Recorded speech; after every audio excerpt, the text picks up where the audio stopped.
अक्षर ध्वनि की सबसे छोटी इकाई को अक्षर या वर्ण कहते हैं। शब्द वर्णों के सार्थक समूह को शब्द कहते हैं। अक्षर के उदाहरण है क, ख, अ, आ और शब्द के उदाहरण है कमल, नयन और शब्दों का वर्गीकरण। उत्पत्ति के आधार पर, रचना और बनावट के आधार पर, विकार के आधार पर, प्रयोग के आधार पर, अर्थ के आधार पर। उत्पत्ति के आधार पर 4 भेद होते हैं: तत्सम, तद्भव, देशज, विदेशज।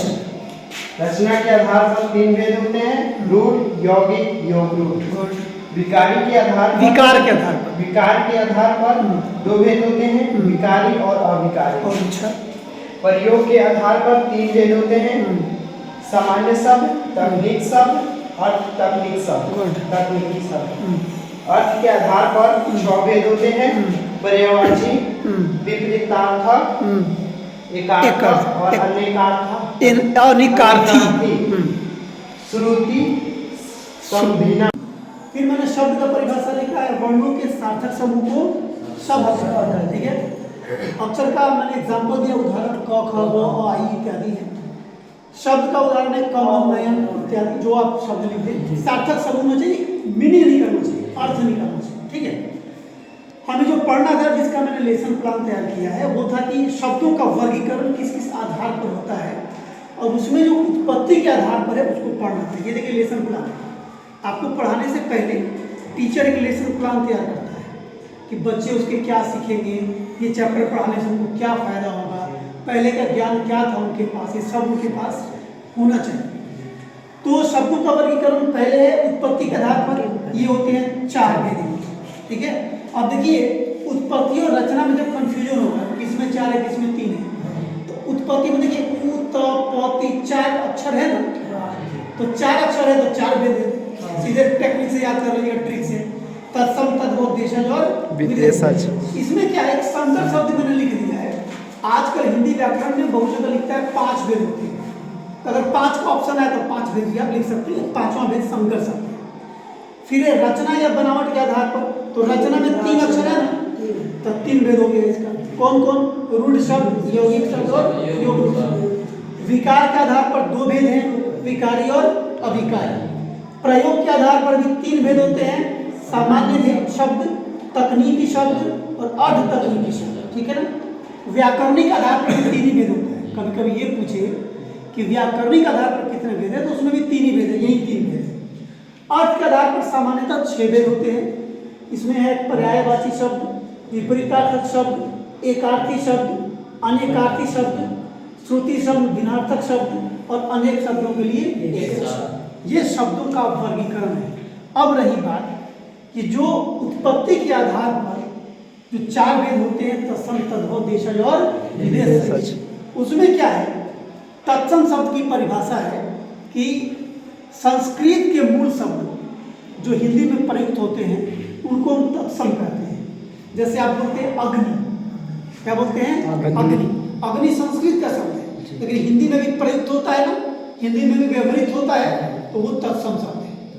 ऐसे ही तत्सम में और सारे शब्द हैं, जैसे द्राक्ष बोलते हैं, द्राक्ष मतलब अंगूर होता है, ये संस्कृत का शब्द है, हिंदी में भी इस्तेमाल होता है। एक दवा है, टॉनिक है, हेल्थ टॉनिक, आप भी पी सकते हैं, उसका नाम है द्राक्षास्त्र, तो द्राक्ष शब्द वहाँ पे आया है। ठीक है ना, तो वो तत्सम शब्द है। इसके अलावा तद्भव है, तो तत्सम के जो बिगड़े हुए रूप हैं उसको हम तद्भव कहते हैं।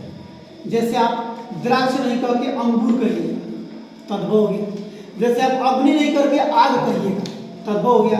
आप दुग्ध कहिएगा, दुग्ध, दू, द हर्ष उकार, आधा ग और ध, तो दुग्ध हो गया।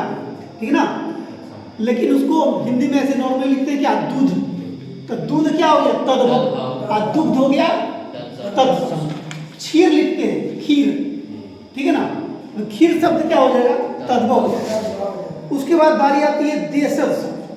देशज जो आम बोलचाल में हमारे देश में जो प्रयुक्त होने वाले शब्द हैं, जो हिंदी में व्यवहृत होते हैं, उनको देशज कहते हैं। जैसे हम बोलते हैं लोटा, जैसे हम बोलते हैं डिबिया, जैसे हम बोलते हैं फुनगी, जैसे हम बोलते हैं सलौता, जैसे बोलते हैं पगड़ी। हाँ, पगड़ी। नहीं, ये सारे शब्द क्या हैं, देशज। फिर है विदेशज, जो दूसरी भाषाओं से हमारे हिंदी में आए हैं। दूसरी भाषा कौन? जो अपने देश के बाहर की जो भाषा है, उर्दू है, फारसी है, अरबी है, तुर्की है, नहीं, इन सारे भाषाओं से जो शब्द हमारे हिंदी में प्रयुक्त हो रहे हैं उनको हम कहते हैं विदेशज। जैसे हम कहते हैं अस्पताल, ये हिंदी का शब्द नहीं है, हम कहते हैं हॉस्पिटल, हिंदी में भी हॉस्पिटल अब लिखा जाता है, अंग्रेजी का शब्द। हम कहते हैं स्कूल, पाठशाला, विद्यालय बहुत कम लोग लिखता है, स्कूल खूब बोलता है, रिक्शा, ये सभी क्या है? विदेशज, ठीक है ना। उसके बाद एक मैंने दिया है कि संकर शब्द। संकर शब्द क्या होता है? इसमें दो से अधिक भाषाएं जो है आपस में मिली होती हैं। अब जैसे कहिए अगर दो भाषा का शब्द कैसे मिला होगा, तो देखिए एक शब्द बता रहा हूँ। शब्द है कंपनी बाग। कंपनी शब्द अंग्रेजी का है और बाग है अरबी का, तो दो भाषाओं के शब्द मिल गए ना। देखिए मैंने एक डाटा तैयार किया है, ये आपको मैं व्हाट्सअप कर दूंगा, आप घर पे जाके बस अपना रोल या नाम मैसेज करिएगा, हम आपको भेज देंगे, आप इसको याद कर लीजिएगा, लिख भी लीजिएगा।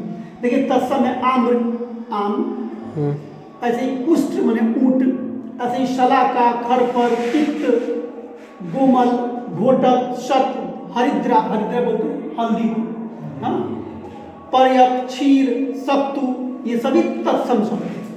अतर्व देखिए सत्तु, सत्तु का सत्तु, उसके बाद खीर, जो खीर कर रहे थे खीर, सलाई, खपड़ा, ठीक है, खरपर को खपड़ा बोलते हैं, ऐसे ही उष्ट को ऊंट बोलते हैं, नहीं। उसके बाद है तीता, तिक्त को तीता बोलते हैं, आम को आम बोलते हैं, ये सब तद्भव हो गया। देशज में देखिए कलाई, लोटा, डिबिया, फुनगी, मेरे किताब का नाम भी डिबिया है, पगड़ी, खिचड़ी, बियाना, ठेठ, डोंगा, डाब, जूता, ठुमरी, खखड़ा, चषक, ये सारे शब्द देशज हैं। और विदेशज देखिए, जैसे आपको आ गया घड़ी साज, विदेशज में तो बहुत सारे शब्द हैं, जैसे मैंने कहा ये अस्पताल है, हॉस्पिटल है, नहीं, घड़ी है, घड़ी साज तो हो गया आपका संकर शब्द, तो ये विदेशज हो गया। हॉस्पिटल हो गया, स्कूल हो गया, ट्रेन हो गया, ये सारे शब्द क्या है? विदेशज। और संकर शब्द में दो भाषाओं के शब्द हैं, जैसे देखिए अंग्रेजी फारसी का शब्द लिखे हैं डाल्टेनगंज, डाल्टेन शब्द अंग्रेजी का और गंज है फारसी का। ऐसे ही देखिए लिखे हुए हैं फोटोसाज, फोटो शब्द अंग्रेजी का है, साज है फारसी का।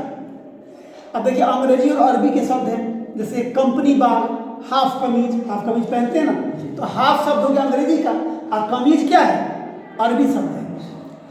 फिर अरबी फारसी का देखिए रोज नामचा, नमक हराम, नमक हराम बड़ी मशहूर शब्द है, नमक हराम फिल्म भी है, शायद इसका अमिताभ बच्चन का, शायद अमिताभ बच्चन है उसमें, तो नमक हराम फिल्म भी है, तो नमक हराम शब्द ऐसा है, अरबी और फारसी मिला के है, ठीक है ना। नमक हो गया अरबी शब्द, कि नमक रोज खाते हैं, शब्द को जी क्या अरबी का है, नमक अरबी शब्द है, फारसी क्या है, हराम क्या है? फारसी शब्द है। आतिशबाजी, खुशबू, बेईमान, ये सभी अरबी फारसी से मिले हुए शब्द हैं। फिर देखिए हिंदी और संस्कृत का शब्द भी है, कौन? जांच करता, जांच शब्द हिंदी का है और करता क्या है? संस्कृत से। इस तरह से मूल रूप से तो चार भेद हैं, उत्पत्ति के आधार पर मूल रूप से चार भेद हैं, एक पांचवा भेद भी है संकर शब्द। आपको सबकी परिभाषा याद कर लेनी है, बढ़िया से शेयर करके कल लाना है, हमसे चेक कराना, ये आपका होमवर्क है, ठीक है। और रोज आइए, आप आइएगा, आपका नुकसान नहीं होगा। अगर आपका नुकसान होगा तो आप आना छोड़ दीजिए कि सर झूठ मूठ का बुला लिए, पढ़ाया हुआ है नहीं, ऐसा नहीं होगा, ठीक है। और 3 साल तो कम से कम उनको पक्का ही रहना है यहाँ, कोई घटना दुर्घटना नहीं हुआ तो 3 साल के बाद भी अगर हमको लगेगा कि बच्चे हमारा साथ दे रहे हैं, क्योंकि हम जहाँ से आए हैं वहाँ के बच्चों ने मेरा बहुत साथ दिया था, आप लोगों का भी समर्थन रहेगा तो लंबा पाली खेलेंगे आप, ठीक है। थोड़ा सा ना व्यवस्था सुधरेगा धीरे धीरे, बच्चे जो है थोड़ा हमको महसूस हुआ है कि शिक्षा के प्रति थोड़ा सा बैक इलाका हमको लग रहा है, ऐसा बहुत ज़्यादा जो है इम्पोर्टेंस नहीं मिल रहा है, या फिर ये भी हो सकता है कि आर्थिक आय जब